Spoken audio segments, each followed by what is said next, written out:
Do you offer any kind of tuning warranty like APR Plus? Oh, this is a good question. So we offer a comprehensive manufacturer warranty on all of our products, including our tuning. And if you're ever running our tuning and we can determine that something in our tune damaged your engine, we will be very, very available and cooperative, and we will work with you. It's happened very few times in the history of the company, but there have been times where we've stepped up and taken responsibility because we saw, with certainty that something we did caused. Again, this is very, very rare. Now, there's lots of people that accuse us of this. We will typically go to great lengths to work with them to get to the bottom of what actually happened.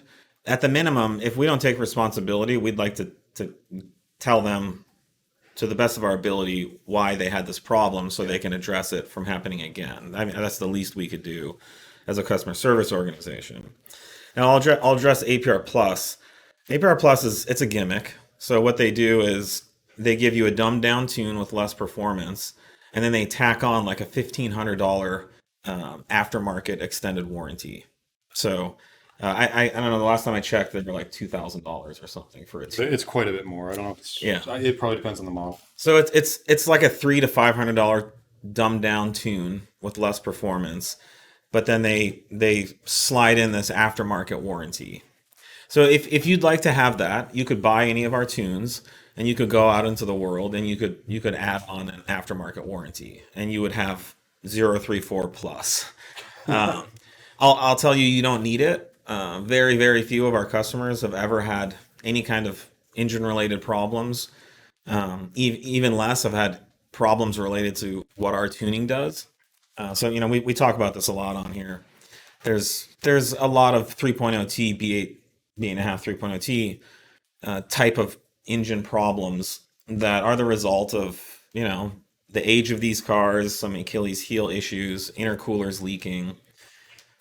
We've talked about a customer who misinstalled their high pressure fuel pump and filled their crankcase with oil, which they ended up spinning some bearings. Sorry, your oil filled their oil with gasoline, and the list goes on and on. Misinstalled pulleys, and there's been some cases of pistons cracking in half, but with no evidence of detonation. So, anyways, engines fail, and when you take them from 330 horsepower to 550, stuff's going to happen every once in a while. Now, these cars are overall extremely reliable. Yeah. I think a great example is Todd, our CFO at MP. He went and bought a B8, B8.5, and we outfitted it. It's just a 034, rolling showcase. And he's an accountant. He's a CFO. He doesn't know anything about cars.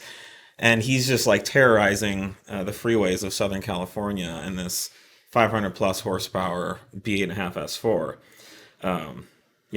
So he's a great example of, he just drives the car. He brings it here once or twice a year. We go over it, and it's been extremely reliable. And that's been, I was a little nervous to put our CFO into a full catalog. It's like when you get to a point, it's a tuner car. You've got to know what you're doing and pay attention to what you've done.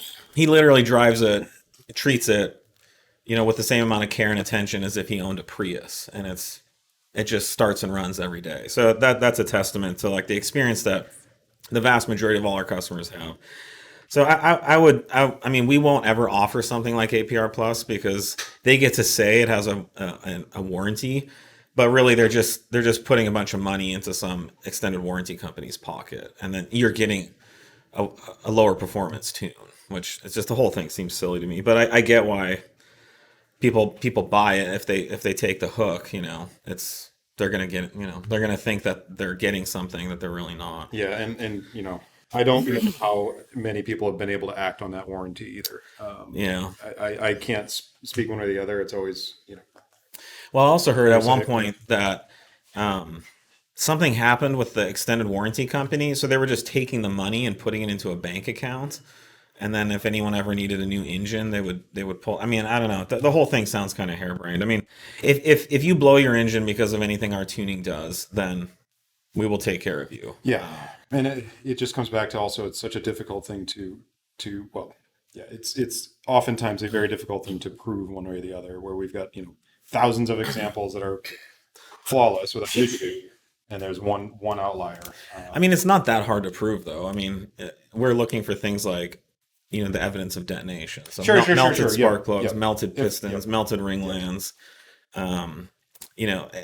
Things like when an engine blows up or fails in any kind of way, even after all the catastrophe, it's still quite easy to go in and post-mortem. I guess that's what I'm getting at. I don't want to make it sound like that's confusing. You need to do that post-mortem. Yeah. It's been difficult to get that post-mortem done. Doing it, yeah. You have to pull the engine out. You have to start taking it apart. You have to really get it. You have to take a look at the pistons, the rods, the bearings. You have to make sure that the oiling system was intact. You look at the oil itself. But once you analyze the evidence, the conclusions are pretty easy to come by. For someone like us with 20 plus years of experience building and tuning engines and pretty much seeing anything and everything that can happen. Yeah. But yes, in many cases, we attempt to work with the customer. They end up pulling their engine out. They put another one in, and the engine's gone, and they don't want to mess with it anymore. Core charge or something on the motor, so they just possibly, or they don't want to spend any more time, pulling their motor apart to look into it. So we recommend they do. We always want to know. Yeah, we always want to know. I mean, we obviously we do everything we can to keep, we keep every safeguard possible in there. Yeah. And though every motor we've been able to see has had, as Javad mentioned, a very there's an underlying issue that's nothing's ever been inconclusive. Once we saw the evidence, it's not inconclusive. So.